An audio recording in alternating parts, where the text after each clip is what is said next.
आनंद जी, वे भी पत्रकारिता से आती हैं और उस समय में जब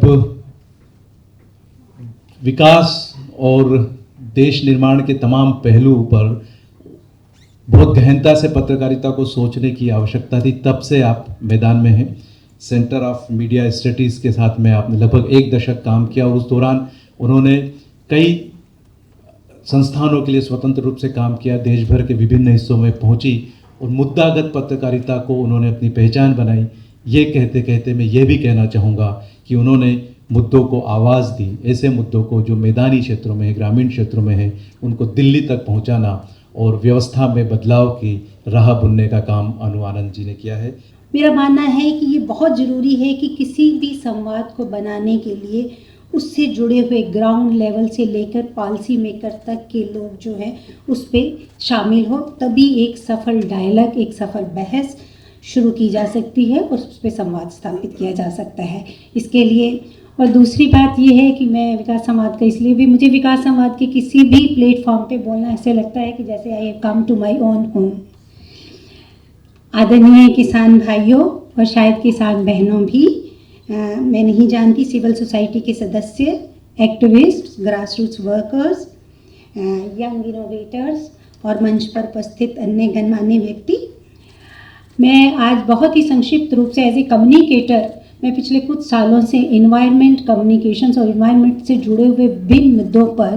कम्युनिकेशंस और खास करके मास कम्युनिकेशन और जर्नलिज्म के स्टूडेंट्स को ट्रेनिंग देने के काम से जुड़ी हुई हूँ। मैं एग्रीकल्चर्स की प्रैक्टिसेस पे कोई स्पेशलाइजेशन नहीं रखती, जैसे कि कार्निक जी ने बहुत ही विस्तार रूप से इसके बारे में बताया है,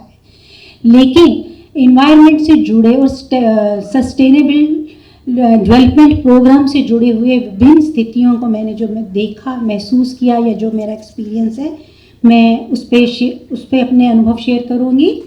पहले हम मुद्दे की बात करेंगे। मुझे लगता है कि हम सब इस बात से सहमत हैं कि सतत विकास यानी कि सस्टेनेबल डेवलपमेंट जो है हम सब के लिए एक महत्वपूर्ण ज़रूरत बन चुका है।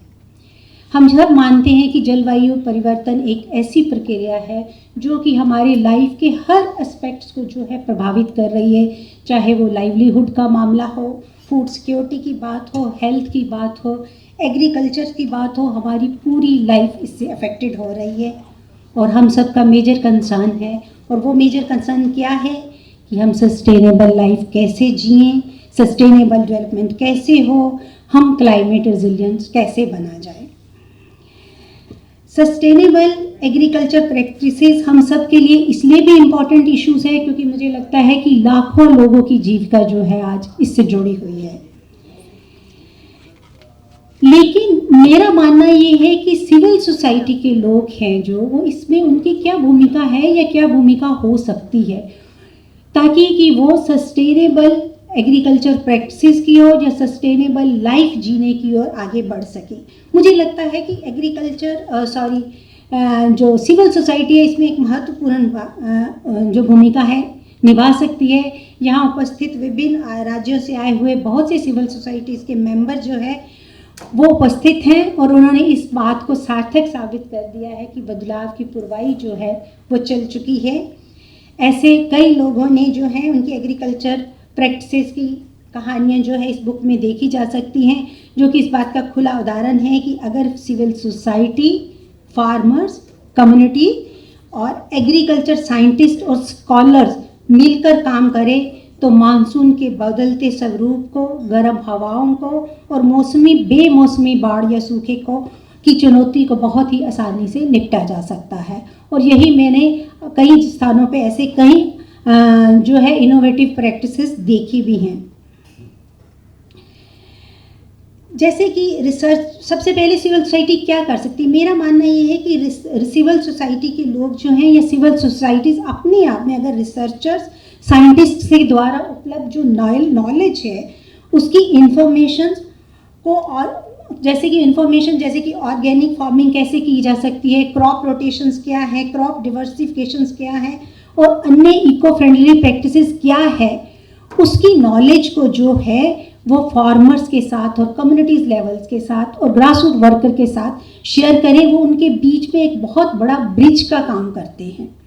जहाँ भी हमने देखा है कि सिविल सोसाइटी के लोग जो हैं फार्मर्स को इस प्रकार की टेक्निकल नॉलेज प्रदान कर रहे हैं, वहाँ पे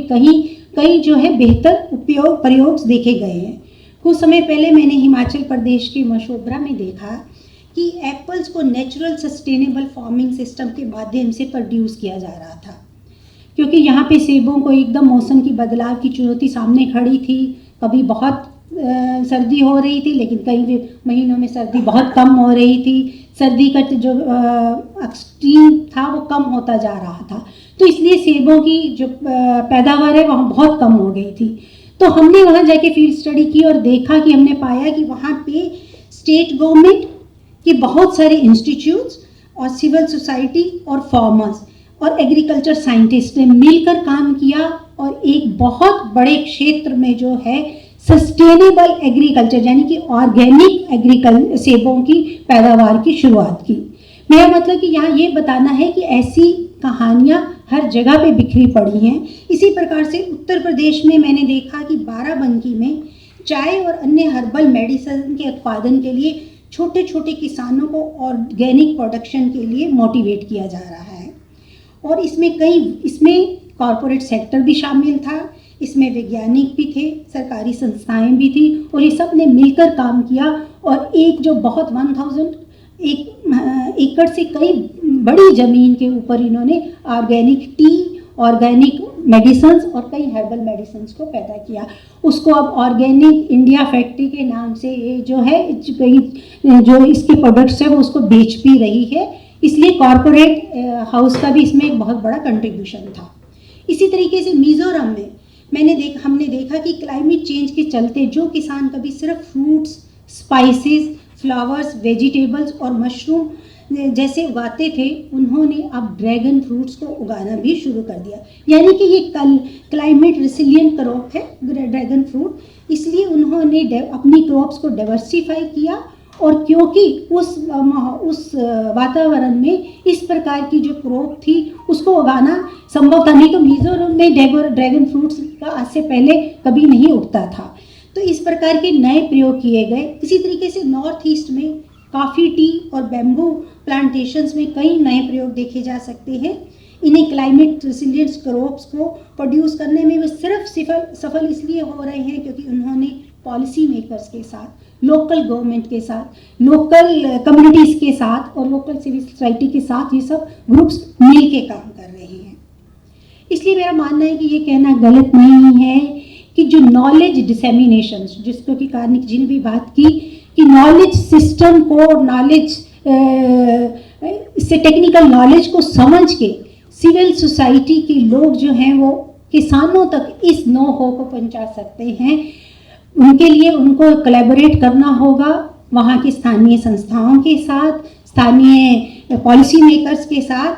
किस तरीके से इको फ्रेंडली प्रैक्टिस कैसे हो सकती है, ऑर्गेनिक फार्मिंग कैसे हो सकती है, क्रॉप रोटेशंस कैसे हो सकता है, क्रॉप डाइवर्सिफिकेशन कैसे हो सकता है, इससे जुड़े हुए कई टेक्निक की नवीनतम जानकारियाँ जो उपलब्ध कराने में सिविल सोसाइटी महत्वपूर्ण योगदान दे सकती है और मेरा मानना है कि दे रही है।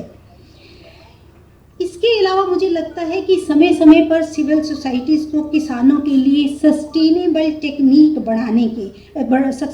टेक्निक जैसे कि प्रोडक्टिविटी कैसे बढ़ाई जा सकती है, वाटर कंजर्व कैसे किया जा सकता है, केमिकल इनपुट कम कैसे हो सकती है, इस पर भी ट्रेनिंग्स प्रोग्राम का आयोजन कर सकते हैं या आयोजन करना चाहिए। बहुत से स्थानों में देखा गया कि सिविल सोसाइटीज़ को फार्मर ट्रेनिंग के प्रोग्राम्स में लगाया गया और जिसके बहुत ही अच्छे और सार्थक परिणाम निकले। देखिए, कोई भी तब तक पॉसिबल नहीं है जब तक कि लोकल लेवल पे भी हम कह रहेंगे कि क्लाइमेट रेजिलिएंस क्रॉप आप उगाएं, लेकिन कैसे, जब तक कि वो सिस्टम में उसकी अवसर उपलब्ध नहीं होंगे। और वो अवसर उपलब्ध कैसे हो सकते हैं? अगर हम लोकल लेवल पे काम करने वाले गवर्नमेंट ऑफिशियल्स हो, साइंटिस्ट हो, रिसर्चर्स हो, स्कॉलर्स हो जो एग्रीकल्चर प्रैक्टिसेस पे काम कर रहे हैं, उनके साथ जुड़े, उनसे उस नॉलेज को हासिल करें और उस नॉलेज का ज्ञान लेके या उससे जुड़े हुए कई एक्सपेरिमेंट्स या जो प्रयोग दूसरे क्षेत्रों में हो रहे हैं, ये ध्यान रखते हुए कि उसकी ज्योग्राफिकल ऑफकोर्स जो इको जोग्राफिकल एरिया है या उसका एनवायरनमेंट है वो सिमिलर हो, तो क्या उसको ऐसी प्रैक्टिसेस को दूसरी जगह पे रेप्लिकेट किया जा सकता है। लेकिन इसका मेरा मानना ये है कि सिविल सोसाइटी को सिर्फ अपने काम में ही मग्न नहीं रहना चाहिए। ऑफ कोर्स मैं कम्युनिकेशंस की बात बाद में करूँगी, लेकिन इसके अलावा वो जो है स्थानीय स्कीमों को समझते हुए और उसमें क्या बदलाव ला सकते हैं, और वो स्थानीय लोगों के साथ और स्थानीय इवन की पॉलिसी मेकर्स के साथ, प्रतिनिधियों के साथ, जो आपके क्या कहते हैं पॉलिटिकल लीडर्स हैं, उनके साथ कैसे जुड़े और उनको इस तरीके का माहौल बनाने के लिए कन्विंस भी करना होगा। सिर्फ किसानों तक उस नो-हाउ को पहुंचाना ही मतलब आसान नहीं है, पहुंचाना ही उचित नहीं है, उसके लिए एक माहौल भी तैयार होना चाहिए। इसके अलावा मेरा मानना है कि सिविल सोसाइटीज़ के लोग जो है, एक और बड़ा उनका कंट्रीब्यूशन हो सकता है अगर वो इंडिजिनस नॉलेज को या लोकल इनोवेशंस को समझे, ताकि किसी भी लोकलाइज्ड सॉल्यूशन और इनोवेशंस को तैयार किया जा सके। जब तक उन्हें इंडिजिनस नॉलेज मोस्टली होती है, लेकिन फिर भी मेरा मानना है कि अगर उस क्षेत्र में, हर क्षेत्र की जो है ना, आप अगर देखेंगे कि आपको अलग तरीके के इंडिजिनस सिस्टम्स दिखाई देंगे, उसको समझना बहुत ही ज़रूरी है। अब मैं बात आती, ये तो बात हुई कि सिविल सोसाइटी का क्या कंट्रीब्यूशंस हो सकता है। अब बात करते हैं इफ़ेक्टिव कम्युनिकेशंस की। देखिए, कोई भी बेस्ट प्रैक्टिसेस, कोई भी बेस्ट प्रयोग या मॉडल, वो तब तक अगर वो तैयार कर दिया जाए लेकिन उसको कम्युनिकेट नहीं किया जाए, उसे बताया ना जाए, उसे शेयर ना किया जाए, उससे कोई लेसन्स नहीं लर्न किए जाए, उस पर डायलॉग नहीं क्रिएट किया जाए, वो सार्थक नहीं है, वो सफल नहीं होगा। उसकी प्रैक्टिसेस की बात करना, उसको शेयर करना और उससे उसको आगे बढ़ाना भी बहुत ज़रूरी है। और ये संवाद केवल टेक्निकल ट्रेनिंग या सूचनाओं और जानकारियों को शेयर करने तक ही सीमित नहीं होना चाहिए, बल्कि नए इनोवेटिव प्रैक्टिसेस, मॉडल या एग्जाम्पल्स के प्रति भी किसानों और ग्रास रूट्स वर्कर और एक्टिविस्ट को जागरूक बनाना होगा। इसके लिए कई टूल्स आप जो है हम जैसे कि ट्रेनिंग्स हैं, प्रोग्राम्स में आप बताते हैं, कई इफ़ेक्टिव कम्युनिकेशंस टूल्स हैं, जैसे कि लोकल कंटेक्स्ट बहुत ज़रूरी है, लोकल कल्चर बहुत ज़रूरी है, लोकल एग्जांपल्स होना बहुत ज़रूरी है। अगर आप नॉर्थ ईस्ट की बात जाके झारखंड में कर रहे हैं, तो वो तभी संभव होगा अगर हम झारखंड की भूमि को, झारखंड के लोगों को, झारखंड के कल्चर को और वहाँ की लोकल एग्जांपल्स को उसमें अपने संवाद में शामिल करें। इसके अलावा संवाद का तरीका क्या है, ये भी बहुत ज़रूरी है। हम यहाँ पे, मैं बहुत लंबे समय तक, मैं बीइंग एक डेवलपमेंट जर्नलिस्ट, मैंने शुरू से ही फीचर राइटिंग, जो कि एक जर्नलिस्टिक टेक्निक है, but otherwise I will say कि कहानी के रूप में अगर इसको बताया जाए, जैसे कि मेरे सचिन जी ने बहुत कहा, इस बारे में बात की, तो मुझे लगता है कि वो काफ़ी सार्थक साबित होती है। क्यों? क्योंकि उसमें एक उत्सुकता बनी रहती है। उसके वो कहानी कैसे लिखी जाए और वो कथा कैसे कही जाए, लेकिन कोई भी केस स्टडी या एग्जाम्पल को जब एक कहानी के रूप में आप नरेट करेंगे तो वह अधिक समझ बना सकती है। लेकिन मैं एक जर्नलिस्ट होने के नाते मैं ये भी कहूँगी कि कहानी का अर्थ ये नहीं है कि आप फिक्शन लिखें या आप तथ्यों के साथ खिलवाड़ करें। नहीं, प्रॉपर डाटा और एविडेंसेस के साथ अपनी गुड प्रैक्टिसेस को या अपनी किसी भी मॉडल या प्रयोग को, उसके पहले क्या था, इस इंटरवेंशन से पहले क्या स्थिति थी, इंटरवेंशन के बाद की क्या स्थिति थी, एविडेंसेस के आधार पे उसको लोगों के समक्ष, जिसके भी आपकी, और ये भी देखना होगा कि आपकी ऑडियंस कौन सी, आप किन के सामने बोल रहे हो। Audience is also important. जैसे हम लोग इन्वायरमेंट में पिछले बहुत सालों से इन्वायरमेंट कम्युनिकेशंस के लिए हम मास कम्युनिकेशन स्टूडेंट्स को और मीडिया वाले लोगों को जो ट्रेनिंग दे रहे हैं, लेकिन यहाँ हर टाइम ग्रुप अलग होता है। जब ग्रुप अलग होता है, जब हम सिविल सोसाइटी से बात करते हैं, तो हमें उनकी भाषा, उनकी लर्निंग, उनकी बैकग्राउंड्स को समझना होगा और उसके संदर्भ में अपनी कहानी को बनाना होगा। अगर हम आम लोगों के लिए ये कहानी लिख रहे हैं, तो वो कहानी कैसे होनी चाहिए, उसमें बहुत सारे क्लीशेस नहीं प्रयोग होने चाहिए, जार्गन्स नहीं होने चाहिए, इस तरीके की टेक्निकल लैंग्वेज, जैसे कि हम यूएन एजेंसीज की रिपोर्ट से, कोई भी पुस्तिकाओं से या उनकी रिपोर्ट से कहानी उठाते हैं और उसको ऐसे लिख देते हैं, लेकिन आप मानेंगे कि उसकी समझ नहीं बन पाती। पूरी कहानी ऊपर से लेके नीचे तक पढ़ने के बावजूद भी ये समझ में नहीं आता कि इसमें लिखा क्या गया है, क्योंकि बहुत सारे जार्गन, यही इस तरीके की बहुत सी रिपोर्ट्स हम लोग डेली के न्यूज़पेपर्स में भी देखते हैं। उनको सरल शब्दों में कैसे लिखा जाए। सिविल सोसाइटी के लोग, जैसे कि सचिन जी ने कहा कि सिविल सोसाइटी कम्युनिकेट कैसे करे, मेरा मानना ये है कि हर सिविल सोसाइटी में भी अगर 4 लोग उसमें जो हैं अपने प्रयोग को बनाने में, करने में लगे हुए हैं, तो अगर एक व्यक्ति भी उस पर कम्युनिकेशन और संवाद बनाने की भी ट्रेनिंग को पर भी ध्यान दे, तो मुझे लगता है कि एक बहुत ही सफल उपयोग हो सकता है, गुड प्रैक्टिस हो सकती है, अच्छी एक्सरसाइज हो सकती है, क्योंकि वो, और उसमें वो ये भी ध्यान रखे कि किन ग्रुप्स के साथ उसे ये बात करनी है, जो पॉलिसी मेकर्स के साथ करनी है, स्टूडेंट्स के साथ करनी है, या दूसरे सिविल सोसाइटी के लोगों के साथ करनी है। तो मुझे लगता है कि विकास संवाद में इसमें एक महत्वपूर्ण भूमिका निभा सकता है। उनको भी सिविल सोसाइटीज़ के लोगों को ट्रेनिंग देनी चाहिए कि वो कोई भी अपने मॉडल को, अपने एक्सपेरिमेंट्स को, या जो भी उन्होंने कोई अच्छी प्रैक्टिसेस को क्रिएट किया है, उसको कैसे कम्युनिकेट करे, इसका भी एक ट्रेनिंग प्रोग्राम शुरू कर सकता है। कहानी कैसे लिखी जानी चाहिए और किस तरीके से उसे इंटरेस्टिंग बनाना चाहिए, इसमें हमारे और भी बहुत सारे लोग यहाँ मौजूद हैं, श्रावणी है, अमन है, जो कि इन चीज़ों से जुड़े हुए हैं। मुझे लगता है कि इन सब लोगों से ये सीखा जा सकता है। इस पे अगर मैं शुरू करूँगी तो मेरा बहुत पूरा एक सेशन हो जाएगा कि एक स्टोरी टेलिंग होनी कैसे चाहिए, क्योंकि उसके भी अपने टूल्स एंड टेक्निक्स है। ऐसा नहीं है कि हर कोई स्टोरीज, बहुत अच्छी स्टोरी बता सकता है, इतना इजी नहीं है। खास करके जब हम डेवलपमेंट से रिलेटेड किसी भी प्रैक्टिसेस को, किसी भी कहानी को लिखना चाहते हैं, तो उसमें जो उसको लिखना और उसके मतलब डाटास के साथ भी न्याय करना, और उसमें जो आई हुई बहुत सारी सक्सेस हमारे जो फाइंडिंग्स हैं उसको भी बताना, सक्सेसफुल फाइंडिंग्स को भी बताना, लेकिन उसमें आई हुई चुनौतियों को, चैलेंजेस को भी, उसका भी बयान करना, ये इजी वे नहीं है। और मतलब बहुत, मैं ये नहीं कि आपको डिस्करेज कर रही हूँ, मेरा मानना ये है कि इसको भी बहुत ही इफ़ेक्टिव वे से लिखा जाना चाहिए, without taking any liberty of playing with the actual facts. Without facts, these knowledge can't be shared, because naturally आप ये सोचिए कि आप जो नॉलेज शेयर कर रहे होंगे वो कोई ना कोई जो भी सुन रहा है, जो जिसको भी इसको समझ रहा है, वो कहीं ना कहीं इससे रेप्लिकेट करने के बारे में भी, या इस पर कोई नए आइडिया जनरेट करने के, नए कॉन्सेप्ट बनाने की कोशिश भी कर रहा है। इसके अलावा मुझे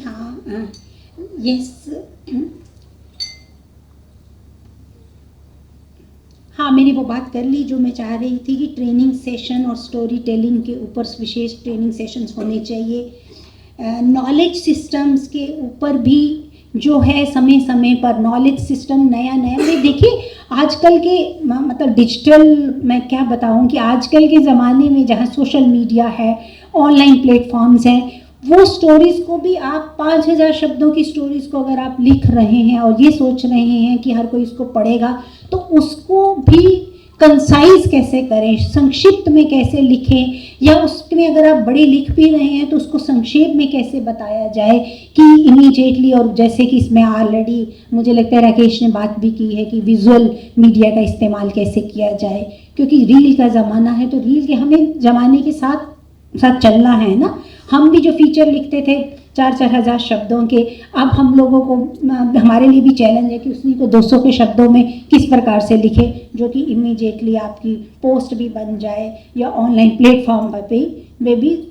दिखाई दे। ये हमारे लिए भी चैलेंज है, लेकिन इन चैलेंजेस को सीखना और अपनी नॉलेज को लगातार अपग्रेड करना बहुत ही ज़रूरी है, चाहे वो सिविल सोसाइटी के लोग हों, मीडिया के लोग हों, या मीन्स इवन कि नए प्रयोग हो रहे हैं। साइंटिस्ट के पास इतनी नॉलेज है, इतना नए रिसर्चेस हो रही हैं, बट मुझे बहुत दुख के साथ कहना पड़ रहा है कि ये मैं कई बार पहले भी बोल चुकी हूँ कि कई बार हम लोग वैज्ञानिकों को जब आमंत्रित करते हैं तो मैं देखती हूँ कि वो अपनी वही प्रेजेंटेशंस के साथ आते हैं जिस प्रेजेंटेशंस को वो अपने स्कॉलर्स के साथ, अपने दूसरे कोलीग्स के साथ शेयर करते हैं, लेकिन जिसमें कि ये एक हमारा जो कम्युनिकेशंस बैरियर के रूप में हमारे सामने आता है कि ये बैरियर्स है। अगर हम इतने लंबे प्रेजेंटेशंस दे के हम लोग जर्नलिज्म के स्टूडेंट्स को या सिविल सोसाइटी के लोगों को या कम्युनिटी के लोगों को ट्रेनिंग देना चाह रहे हैं, तो मुझे लगता है कि ये बहुत ही मुश्किल है। दूसरा, एक ब्रिजिंग द गैप, एक जो साइंटिस्ट में, स्कॉलर्स में, रिसर्चर्स में, कम्युनिटी के लोगों में और जो संवाद से या संचार से जुड़े हुए लोगों हैं, उनमें एक जो है ना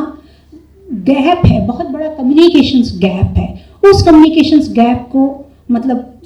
के बीच में एक पुल बनाने की ज़रूरत है। समय समय पर ऐसे संवाद होना बहुत ज़रूरी है जिसमें वो सब एकत्रित हों और अपने अपने एक्सपीरियंसेस को, अपने अपने नॉलेज को, अपने अपने जो चैलेंजेस को शेयर करें, ताकि दोनों में एक गैप है। कई बार होता है कि उनके पास इतनी अच्छी स्टोरी होती है, हम लोग मीडिया वाले भी फील करते हैं, इवन दूसरे लोग भी जो जानना चाहते हैं वो उनको ये जानकारियाँ उपलब्ध नहीं हो सकती, क्योंकि उनको ही नहीं पता होता कि ये जानकारी जो है या ये नॉलेज जो है कितनी महत्वपूर्ण है। तो इनके साथ वो तभी संभव है जब हम एक साथ मिलेंगे, एक दूसरे के साथ नॉलेज शेयर करेंगे। तो ज़्यादा से ज़्यादा नॉलेज शेयरिंग का सेशंस का भी आयोजन होना चाहिए। इसके अलावा मैं क्योंकि एक कम्युनिकेटर होने के नाते मैं ये ज़रूर बोलना चाहूँगी कि कोई भी कम्युनिकेशन तब तक सफल नहीं है जब तक वो दो तरफा ना हो। तो मैंने अपनी बात रख दी है, इसलिए अगर आपके कोई सवाल है या आपकी कोई, आप मोस्ट वेलकम किसी भी समय मेरे से पूछ सकते हैं। मैं अभी कुछ समय तक यहाँ हूँ, लेकिन कहानी कैसे लिखी जाए उसके लिए नो डाउट कि एक अलग से हम कभी समय मिला तो ज़रूर आपसे बात की जाएगी या अपने एक्सपीरियंस शेयर किया जाएगी। धन्यवाद।